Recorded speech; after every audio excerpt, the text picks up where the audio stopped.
আসসালামু আলাইকুম। তোমরা যারা অনার্স প্রথম বর্ষে পরীক্ষা দিয়েছো, তোমাদের পরবর্তীতে অনার্স দ্বিতীয় বর্ষের পরীক্ষার সাজেশন আমরা দেব। সেইগুলো পাওয়ার জন্য অবশ্যই সাবস্ক্রাইব করে রাখবে। জাতীয় বিশ্ববিদ্যালয়ের 2023 সালের অনার্স প্রথম বর্ষে যারা শিক্ষার্থী রয়েছিলে, তোমাদের কিন্তু পরীক্ষা কিন্তু শেষ হয়েছে অনেক দিন হলো, ঠিক আছে? সো তোমাদের রেজাল্ট কখন প্রকাশ করা হবে, তোমাদের রেজাল্টের পাশের হার কেমন থাকবে, আদৌ তুমি পাস করবে কিনা, বা কারা কারা পাস করবে, রেজাল্ট নোটিশ কখন দেবে, কীভাবে রেজাল্ট দেখবে, এই বিষয়গুলো নিয়ে ডিটেলস আজকে ভিডিওতে আলোচনা করা হবে। তাই ভিডিওটি শেষ পর্যন্ত দেখার জন্য অবশ্যই চেষ্টা করবে, তাহলে কিন্তু সব কিছু বুঝতে পারবে। আর এই ভিডিওটি কিন্তু অত্যন্ত গুরুত্বপূর্ণ, ঠিক আছে? তাই শেষ পর্যন্ত দেখবে। আর পরবর্তীতে অনার্স ডিগ্রি ভর্তির আপডেট, অনার্স প্রথম দ্বিতীয় তৃতীয় বর্ষের এক্সামের সাজেশন ফ্রিতে পাওয়ার জন্য অবশ্যই সাবস্ক্রাইব করে রাখবে। আর তোমাদের কোনো কিছু বুঝতে অসুবিধা হলে তোমরা স্ক্রিনে দেখতে পাচ্ছ, আমাদের হোয়াটসঅ্যাপ নাম্বার দেওয়া আছে, আমাদের এই হোয়াটসঅ্যাপে যোগাযোগ করবো, আমরা তোমাদের সাহায্য করব। তো সরাসরি করে আজকের এই ভিডিওটি।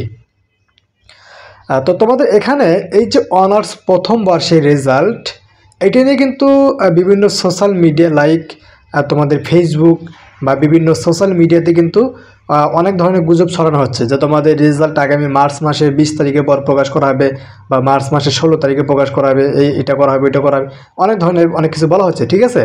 এগুলো কিন্তু পুরোপুরি অ্যাভয়েড করবে। তো ভিডিওর মাঝখানে আমি আবারও পরবর্তীতে অনার্স দ্বিতীয় বর্ষের এক্সামের সাজেশন এবং আপডেট পাওয়ার জন্য চ্যানেলটিকে সাবস্ক্রাইব করে রাখবে। তো তোমাদের মেইন যে কথা সেটা হলো তোমাদের অনার্স প্রথম বর্ষের রেজাল্ট কখন প্রকাশ করা হবে। তোমরা জাতীয় বিশ্ববিদ্যালয়ের ওয়েবসাইট যে স্ক্রিনে দেখতে পাচ্ছ, এই ওয়েবসাইটটা সবসময় ফলো করবে, ঠিক আছে? তারপর আমাদের মতো যারা কন্টেন্ট ক্রিয়েটর, তারাও তোমাদেরকে ভিডিওর মাধ্যমে জানিয়ে দিবে যে কখন তোমাদের রেজাল্ট প্রকাশ করা হবে। যখন তোমাদের রেজাল্ট দিবে, যেদিন তোমাদের রেজাল্ট দিবে সেদিন তোমাদের দুইটা থেকে তিনটের ভিতরে তোমাদের জাতীয় বিশ্ববিদ্যালয় ভর্তি বিশেষক ওয়েবসাইটে নোটিশ প্রকাশ করে রেজাল্টটা দিয়ে দেয়। সো তোমাদের এখানে মেন কথা হলো তোমাদের রেজাল্টটা এই চলতি সপ্তাহেই দেওয়া হবে, অর্থাৎ রানিং যে সপ্তাহ এখন যে চলতেছে, আজকে 16 তারিখ রবিবার, তো এই চলতি সপ্তাহেই তোমাদের রেজাল্টটা প্রকাশ করা হবে, ঠিক আছে?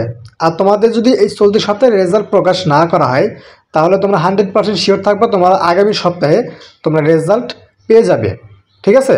তোমাদের এখানে টেনশনের কোনো কারণ নেই। তোমরা আগামী এই চলতি সপ্তাহ দেখো, তারপর যদি এই চলতি সপ্তাহে না দেওয়া হয় তাহলে তোমাদের 100% শিওর তোমরা আগামী সপ্তাহে রেজাল্ট পেয়ে যাবে। কীভাবে রেজাল্ট দেখতে হবে এই সম্পর্কে আমরা ভিডিও দিয়ে দেবো পরবর্তীতে, যখন রেজাল্ট যেদিন প্রকাশ করা হবে সেই দিন। তো এখন তোমাদের সাথে একটু শেয়ার করব যে তোমাদের পাশের হার কেমন থাকতে পারে। দেখো, বিগত বছরের তুলনায় এবছর তোমাদের পাশের হার অনেকটাই বেশি থাকবে। কীরকম? তোমাদের লাইক 85 থেকে 90% বা 80 থেকে 85% এরকম করে থাকবে। আর তোমাদের এখানে পাস কীরকম সাবজেক্টে যারা খাতা দেখেছে শিক্ষকরা, তাদের থেকে যে বিষয়টা জানা হয়েছে তা হলো তোমাদের এবছর ম্যাক্সিমাম শিক্ষার্থী পাস করেছে। ধরো তোমাদের যদি 100% 100টা স্টুডেন্টে যদি তোমাদের খাতা দেখেছে, সেখান থেকে 5 থেকে 7 জন বা 10 জনের মধ্যে ফেল করেছে, আর বাকি তোমাদের 85% বা 90% স্টুডেন্টই পাস করেছে। সো তোমাদের এবার পাশের হারটা বেশি থাকবে, ঠিক আছে? আর তোমাদের কিছু কিছু সাবজেক্ট রয়েছে যেগুলো দেখা যায় যে অনেক শিক্ষার্থী ফেল করেছে, ওইগুলো একটু হার্ড কোয়েশ্চেন করা হয়েছিল যার জন্য আর কি। সো তোমাদের এখানে টেনশনের কোনো কারণ নেই। তোমাদের দেখা যাবে যে অধিকাংশ শিক্ষার্থী এবছর পাস করবে। আর তোমাদের এখানে রেজাল্টটা এই চলতি সপ্তাহে প্রকাশ করার প্রবল সম্ভাবনা রয়েছে। যদিও এই চলতি সপ্তাহে প্রকাশ না করা হয়, তাহলে আগামী সপ্তাহে তোমরা 100% শিওর তোমরা তোমাদের রেজাল্টটি পেয়ে যাবে, ঠিক আছে? আর এখানে তোমাদের আরেকটা কথা বলবো, সেটা হলো তোমাদের যে বিভিন্ন সোশ্যাল মিডিয়া লাইক তোমাদের ফেসবুক বা বিভিন্ন গ্রুপ, ওইগুলোতে তোমাদের দেখানো হয় যে তোমাদের এই দিন রেজাল্ট প্রকাশ করা হবে, ওই দিন রেজাল্ট প্রকাশ করা হবে, এগুলো তোমরা পুরোপুরি অ্যাভয়েড করবে। আর জাতীয় বিশ্ববিদ্যালয় থেকে তোমাদের এরকমটা বলা হয় না যে তোমাদের পরীক্ষা শেষ হওয়ার পর, এরকমটা বলা হয় না যে তোমাদের রেজাল্টটা ওই দিন প্রকাশ করা হবে।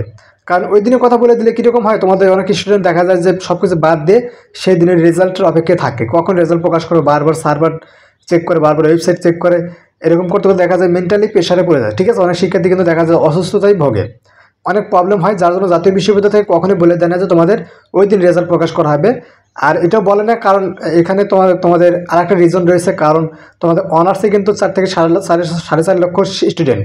তো প্রত্যেকটা স্টুডেন্টের যদি বলে দেয় যে আমাদের 3 মাসের ভিতরে, জাতীয় বিশ্ববিদ্যালয়ের একটা নিয়ম সেটা হলো তোমাদের 90 দিনের ভিতরে রেজাল্ট প্রস্তুত করে।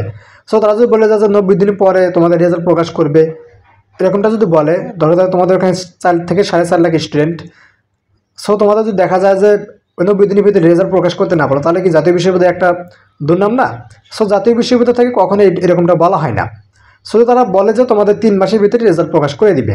3 মাসে কখনোই হয় না, ঠিক আছে, কভার দিতে পারে না, কারণ 4 থেকে 4.5 লক্ষ স্টুডেন্টের খাতা দেখতে হয়, অনেক ঝামেলা আছে এখানে, সার্ভারের কাজ আছে, অনেক কাজ আছে, যার জন্য হয় না। সো তোমাদের এটাই মূলত সর্বশেষ আপডেট। তোমাদের রেজাল্ট আগামী মানে এই সপ্তাহে প্রবল সম্ভাবনা রয়েছে প্রকাশ করার। যদি না প্রকাশ করে তাহলে আগামী সপ্তাহে মাস্ট বি তোমরা রেজাল্ট পেয়ে যাবে, ঠিক আছে। সো তোমাদের রেজাল্ট যখন প্রকাশ করা হবে তখন আমরা তোমাদের অবশ্যই ভিডিওর মাধ্যমে জানিয়ে দিব, কীভাবে দেখতে হবে ওই বিষয়টি জানিয়ে দিব। তাই অবশ্যই আপডেট পাওয়ার জন্য চ্যানেলটিকে সাবস্ক্রাইব করে রাখবে। আর পরবর্তীতে অনার্স দ্বিতীয় বর্ষের এক্সামের সাজেশনও আমাদের থেকেই পাবে ফ্রিতে। সেইগুলো পাওয়ার জন্য অবশ্যই চ্যানেলটিকে সাবস্ক্রাইব করে আমাদের হোয়াটসঅ্যাপে কানেক্ট থাকবে, ঠিক আছে। সো আজকের মধ্যে এখানে শেষ করবো। সবাই ভালো থাকবে, আল্লাহ হাফেজ।